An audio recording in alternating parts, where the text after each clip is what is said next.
What's up guys, it's Mike for SimRacing604 and welcome to my review of the new GT4 DLC for Assetto Corsa Competizione.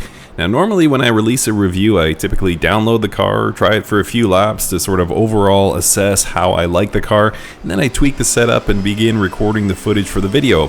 But thanks to Kunos, I've had a couple of weeks to play around with these cars. They were kind enough to send me an advanced copy of the DLC, and honestly it's been pretty hard to keep my thoughts to myself. For those who only clicked on the video to get a yes or a no on whether I recommend this, I can tell you it's an overwhelming yes. And for those who have a bit more time to commit to this video, I'm going to first take some time to explain what's included in this DLC pack, and then I'll take a few minutes to explain why it's such an emphatic yes from me. And I'll close things out with some housekeeping and try and answer some of the more common questions I see popping up relating to Assetto Corsa Competizione.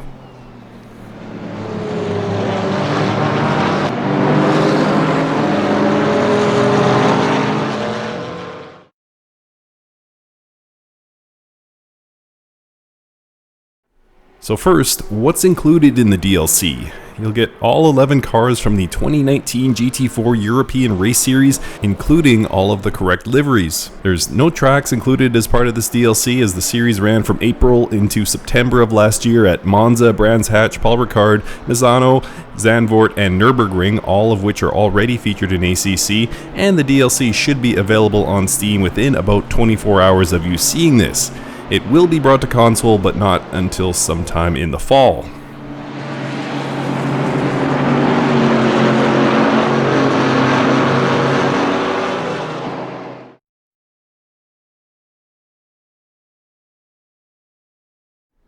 So now on to the cars. Competizione has become the de facto GT3 sim since its release, and with these cars the sim adds a new layer of depth to what's already among the best racing sims on the market.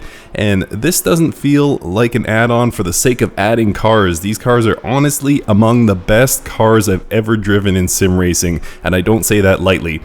If I had one negative thing to say about the physics in ACC, it's that recovering the GT3s once they start to spin can be tough, which makes me drive more conservatively. Not these GT4s, you can really throw these things around, much harder than the GT3s in fact. In keeping with the homologation specs of the series, the cars are heavier and have less power than their counterparts, and also they're taller and have more suspension travel, which really allows them to take curbs aggressively. And that's the basis of my enjoyment with these vehicles. Pushing these cars so hard is pure pleasure, and that razor's edge feeling I get when I'm driving the GT3s is not present with the GT4s. But along with a global feeling of being softer and heavier cars, each of the cars does have its own unique feel as well. If you're looking for a good all-around car, give the Mercedes or the Audi a try. If you're looking for something that feels closer to a GT3, the McLaren should be high on your priority list. And if engine notes are your thing, you're probably not going to find much better in sim racing than this Maserati. Have a listen.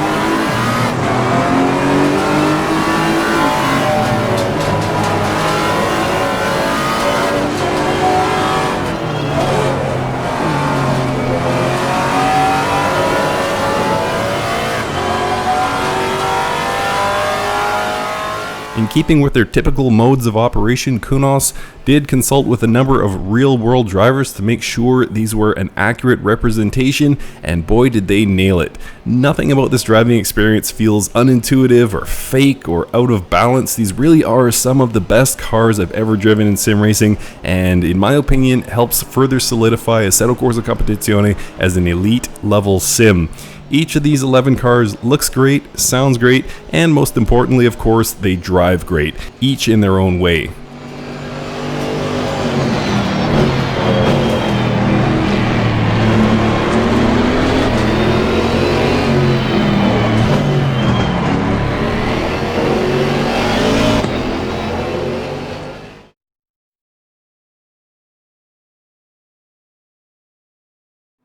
And as mentioned earlier in the video, there's a number of housekeeping items that I wanted to address. Of the many questions I've seen over the past few weeks since the GT4 pack was announced, there's a number of recurring questions.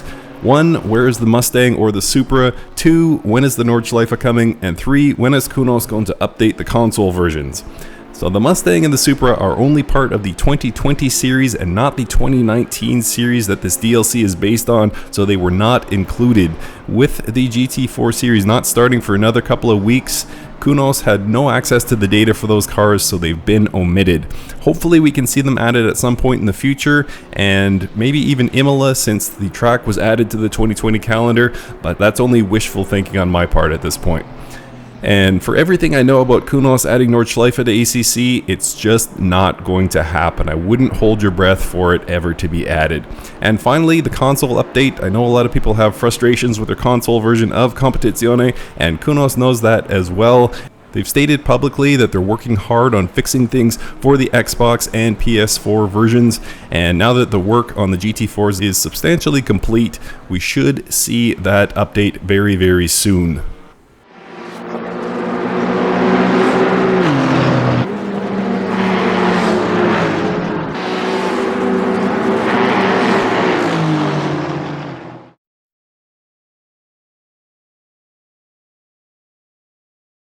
So I'm going to close this video with some parting thoughts on the GT4 DLC. In my opinion, this is the second race series that Kunos has conquered. No other GT4 cars in my collection compare with these cars. Unless you distinctly don't like the GT4 race series, I can't imagine any sim racers not thoroughly enjoying their time driving these cars. As I stated before, these are some of the best cars I've ever driven in sim racing, and this pack gets a huge recommendation from me. Enjoy them, guys. They go on sale tomorrow, and thank you for watching.